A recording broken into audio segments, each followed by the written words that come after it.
U.S. Supreme Court Justice Samuel Alito recently fired back at foreign leaders who criticized his and the court's opinion that overturned the constitutional right to an abortion. In his first public remarks since the court issued the ruling last month, he had warned during a religious liberty summit about a growing hostility to religion. Now, speaking in Rome at a religious liberty summit sponsored by the Notre Dame Law School, Alito decried what he had called this growing hostility to religion. In his 35-minute remarks, Alito listed outgoing UK Prime Minister Boris Johnson, Prince Harry, French President Emmanuel Macron, and Canadian Prime Minister Justin Trudeau as leaders who had denounced the ruling. I had the honor this term of writing, he says, I think the only Supreme Court decision in the history of that institution that has been lambasted by a whole string of foreign leaders who felt perfectly fine commenting on American law. Yes.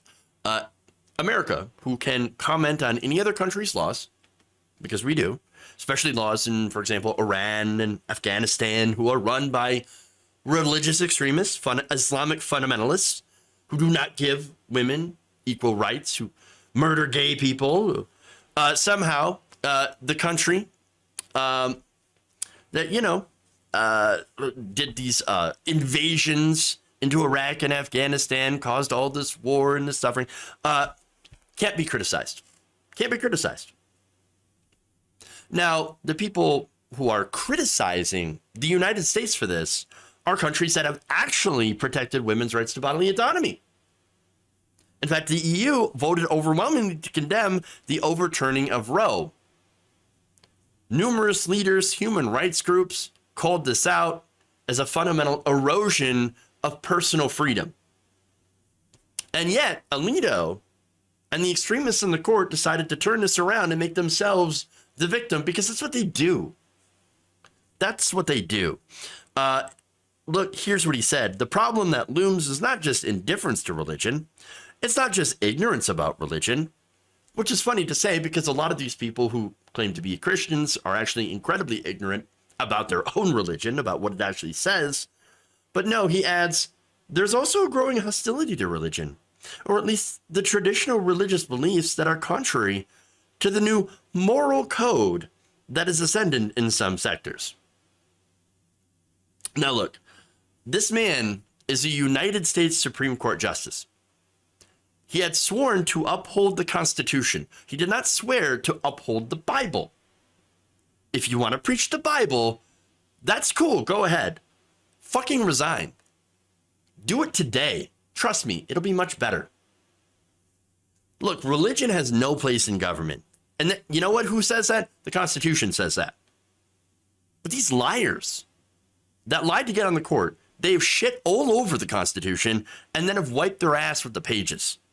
This court has done all it could to weaken the separation of church and state, to try to have religion overrule secularism, which again, secularism is just all about allowing everyone to have their own religious beliefs.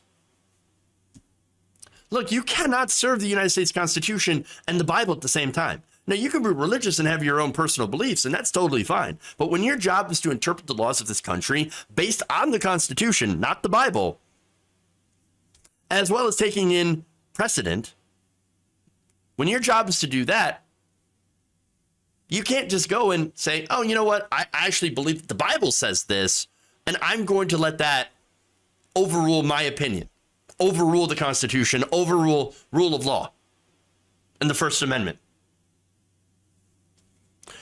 Look, the majority of the court did not do this because what they are doing is they are serving a particular master.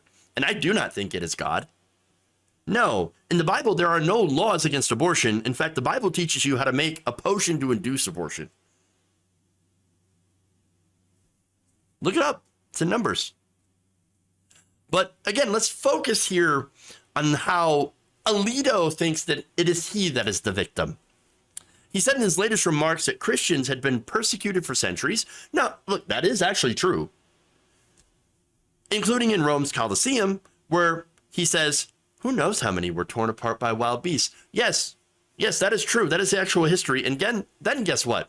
Why don't you get to the part where, Christianity was officially adopted by the Roman Empire and, became the dominant religious force in Europe and the West. Did you forget that part? That entire thing? I think you did. Somebody get this man a goddamn history book.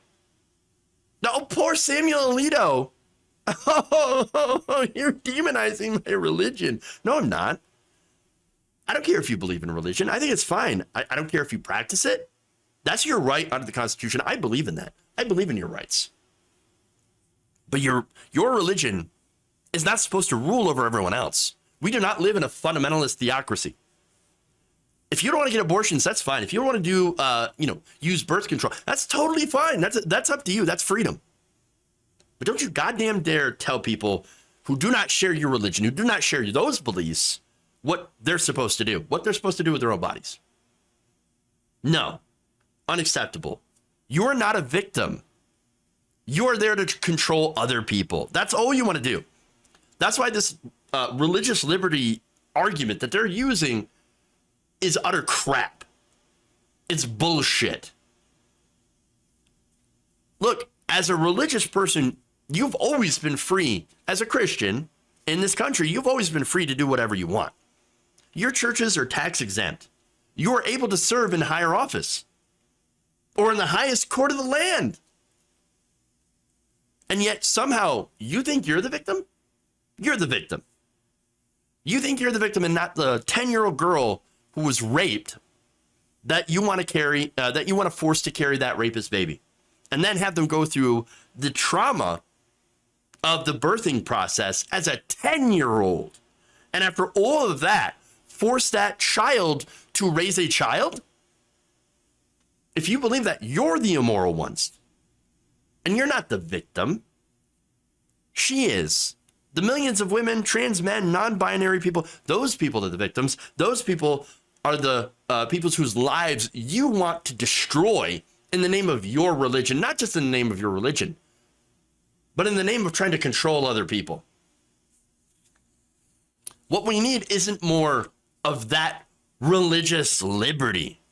What we need is more liberty from religion, liberty from your fundamentalism, and liberty from your control.